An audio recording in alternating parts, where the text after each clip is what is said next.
melakukan pengingkaran terhadap tauhid. Allah Subhanahu wa taala telah memberikan manusia akal yang sempurna agar mereka mampu mengenali kebenaran. Dalam syarah Sahih Muslim, Imam Nawawi mendefinisikan syirik sebagai menyekutukan Allah dalam ibadah meskipun masih meyakini Allah sebagai Tuhannya.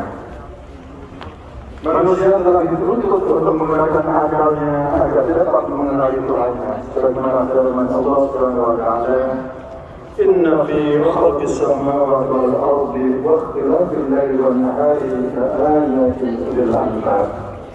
Sesungguhnya dalam ciptaan langit dan bumi serta pergantian malam dan siang terdapat tanda-tanda bagi orang-orang yang berakal. Syirik bukan hanya kesalahan dalam keyakinan, tetapi juga penolakan terhadap akal sehat. Allah mencela orang-orang yang tetap dalam kesyirikan karena lebih mengikuti tradisi yang tidak benar dan dugaan daripada berpikir secara rasional. Firman Allah Subhanahu wa taala, "Wa ma yattabi'u aktsaruhum illa dhanna, inna dhanna la yughni minal haqqi syai'a, inna Allaha 'alimun bima yaf'alun." Dan kebanyakan mereka tidak mengikuti kecuali dugaan, padahal dugaan itu tidak akan berguna sedikit pun terhadap kebenaran. Ma'asyiral muslimin jamaah Jumat rahimakumullah. Permusuhan juga tidak ditolerir dalam Islam karena merupakan pikiran dari kebenaran. Islam mengajarkan keterbukaan hati dalam mencari ilmu dan hidayah, sementara permusuhan hanya memperkeruh akal dan menjauhkan seseorang dari petunjuk Allah. Dalam kamus Mu'jam Al-Ma'ani, Syahinun bermakna menyimpan dendam dan menunjukkan permusuhan atau kebencian. Orang yang menyimpan kebencian baik terhadap seorang individu, terhadap komunitas, atau yang lebih besar dari itu, seringkali menolak kebenaran bukan karena mereka tidak mengerti, tetapi karena hatinya telah dipenuhi emosi negatif. Allah SWT berfirman, "Sa'asrifu an ayati alladziina yatakabbaruna fil ardi bighairi haqq." Aku akan palingkan dari ayat-ayatku orang-orang yang menyombongkan diri di bumi tanpa alasan yang benar. Ayat ini dapat juga dipahami bahwa orang yang sombong dan dipenuhi kebencian dan permusuhan akan semakin jauh dari kebenaran dan sulit menerima petunjuk karena hatinya tertutup. Sebaliknya Islam mengajarkan bahwa persaudaraan dan kedamaian adalah syarat utama untuk memperoleh hidayah dan pemahaman yang benar. Innamal mu'minuna ikhwatun faslihu baina akhwaykum. Sesungguhnya orang-orang beriman itu bersaudara, maka damaikanlah antara saudaramu. Wattaqullaha la'allakum turhamun. Permusuhan yang terjadi di antara individu atau kelompok seringkali membuka kesempatan bagi pihak ketiga untuk menyulut konflik yang lebih besar. Dalam Al-Quran, Allah telah memperingatkan agar kaum muslimin tidak mudah diadu domba. Innama yuridu syaitanu ayyuqi'a bainakumul adawata wal baghdha. Sebenarnya setan hanyalah bermaksud menimbulkan permusuhan dan kebencian di antara kamu. Maknanya, setan dan orang-orang yang terperdaya olehnya akan selalu berusaha memanfaatkan kebencian yang ada untuk memperkeruh keadaan. Jamaah rahimakumullah. Pada tahun 5 Hijriah, Rasulullah SAW memimpin pasukan Muslim dalam perang melawan Bani Mustalik, sebuah suku Arab yang berencana menyerang Madinah. Setelah dapat mengalahkan mereka, pasukan Muslim kembali ke Madinah. Namun dalam perjalanan pulang terjadi insiden kecil yang nyaris memicu konflik besar antara kaum Muhajirin dan Ansar. Diriwayatkan oleh Jabir bin Abdullah radhiyallahu anhu, kami pernah dalam suatu peperangan lalu seorang dari kalangan Muhajirin menendang seorang dari kalangan Ansar. Orang Ansar itu pun berkata, "Wahai kaum Ansar." Dan orang Muhajirin juga membalas, "Wahai kaum Muhajirin." Mendengar hal ini Rasulullah SAW bersabda, "Ma balu da'wah ahli jahiliyah?" Mengapa ada seruan jahiliyah, seruan emosi, fanatisme, kesukuan? Mereka menjawab, "Ya Rasulullah, kasa rajulun minal muhajirin rajulun minal ansar." Wahai Rasulullah, seorang dari kalangan muhajirin menendang seorang dari kalangan ansar. Faqal da'uha fa'innaha muntina. Beliau bersabda, tinggalkanlah seruan itu, karena itu berbau busuk. Mendengar kejadian itu, Abdullah bin Ubay bin Salul, seorang tokoh munafik yang penduduk asli Madinah, berkata, "Apakah mereka muhajirin telah melakukannya? Demi Allah, jika kita kembali ke Madinah, pasti orang-orang yang lebih mulia," maksud dia orang Ansar, "akan mengusir orang-orang yang lebih hina." Maksudnya dia mengusir para muhajirin. Perkataan itu sampai kepada Nabi Sallallahu Alaihi Wasallam. Sayyidina Umar radhiyallahu anhu berdiri dan berkata, "Wahai Rasulullah, biarkan aku memenggal leher munafik ini." Nabi Sallallahu Alaihi Wasallam bersabda, "La yatahaddatsun nas anna Muhammadan yaqtulu ashabah." Biarkan saja, agar orang-orang tidak mengatakan bahwa Muhammad membunuh sahabatnya.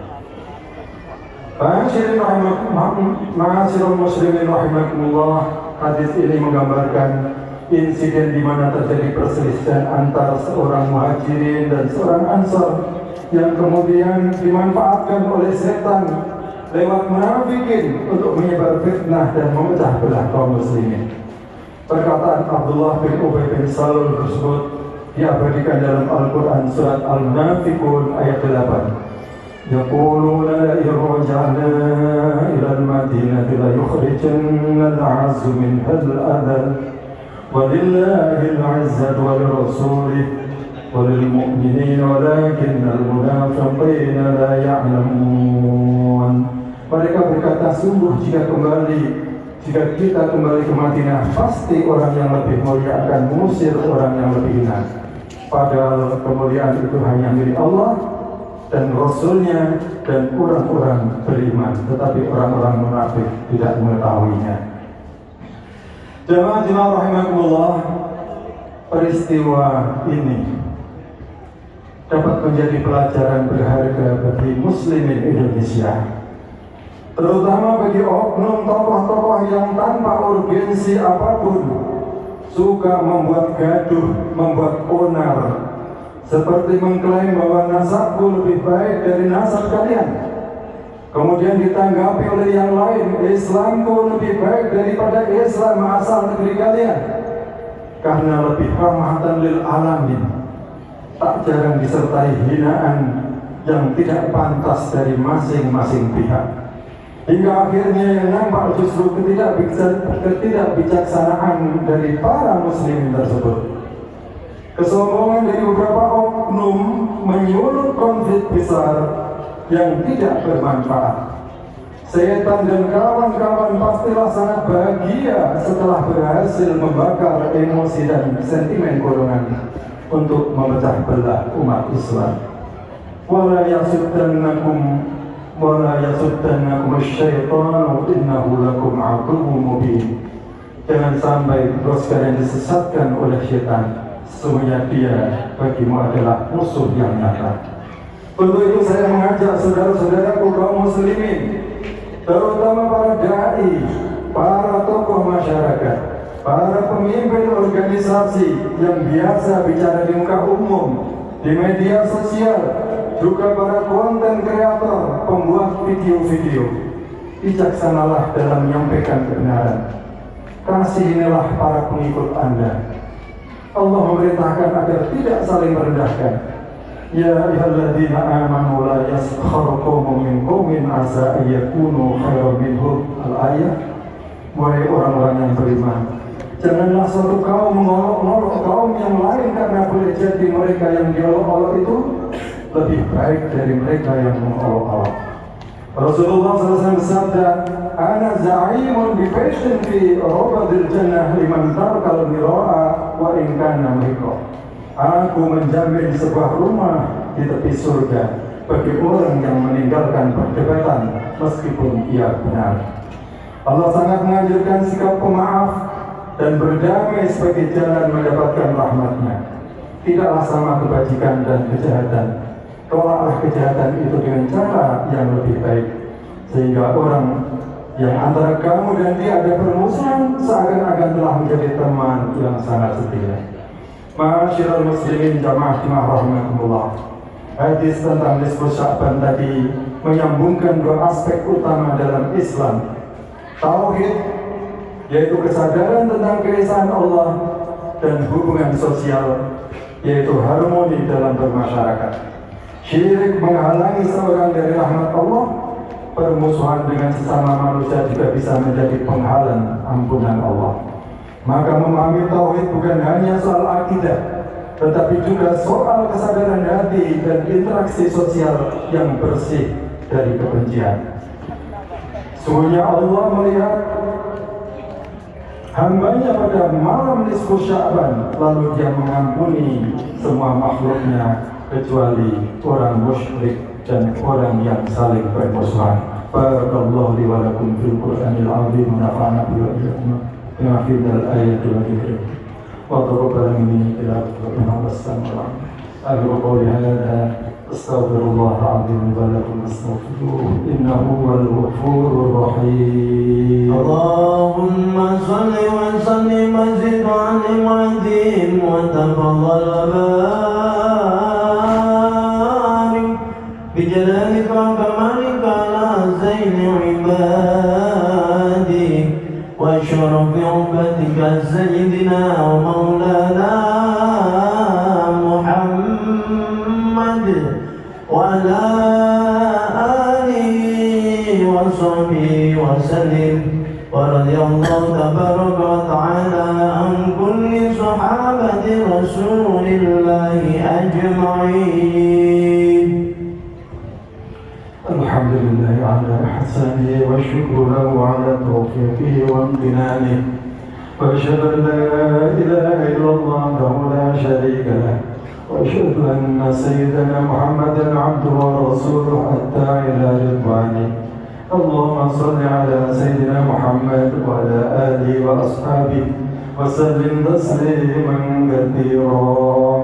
أما بعد فيا أيها الناس اتقوا الله فيما أمر وانتهوا عما نهى وحذر فاتقوا الله ما استطعتم واعلموا أن الله أمركم بأمر بدأ فيه بنفسه وثنى بملائكته المسبحات بقدسه وقال تعالى إن الله ملائكته يصلون على النبي يا أيها الذين آمنوا صلوا عليه وسلموا تسليما. اللهم صل على سيدنا محمد وعلى آل سيدنا محمد كما صليت على سيدنا إبراهيم وعلى آل سيدنا إبراهيم وبارك على سيدنا محمد وعلى آل سيدنا محمد كما باركت على سيدنا إبراهيم وعلى آل سيدنا إبراهيم في العالمين إنك حميد مجيد. اللهم اغفر للمسلمين والمسلمات والمؤمنين والمؤمنات الأحياء منهم والأموات إنك سميع قريب مجيب الدعوات. اللهم ألف بين قلوبنا وأصلح ذات بيننا واهدنا سبل السلام ونجنا من الظلمات إلى النور وجنبنا الفواحش ما ظهر منها وما بطن وبارك لنا في أسماعنا وأبصارنا وقلوبنا وأزواجنا وذرياتنا وتب علينا إنك أنت التواب الرحيم. واجعلنا شاكرين لنعمك مثنين بها عليك قائمين لها وأتمها علينا. اللهم إنا نستودعك ما بقي من أعمالنا فاجعله في رضاك وتقواك ونستغفر يومنا وشهرنا هذا واجعله في طاعتك ونستغفرك أولادنا واغلق في وجوههم أبواب المعاصي وقول السوء وعمل السوء واستقاء السوء واجعلنا وإياهم مفاتيح الخير على التوبان ربنا لا تزغ قلوبنا بعد إذ هديتنا وهب لنا من لدنك الرحمة إنك أنت الوهاب ربنا آتنا في الدنيا حسنة وفي الآخرة حسنة وقنا عذاب النار عباد الله إن الله يأمر بالعدل والإحسان وإيتاء ذي القربى وينهى عن الفحشاء والمنكر والبغي يعظكم لعلكم تذكرون الله العظيم يذكركم فاسألوه من فضله يؤتكم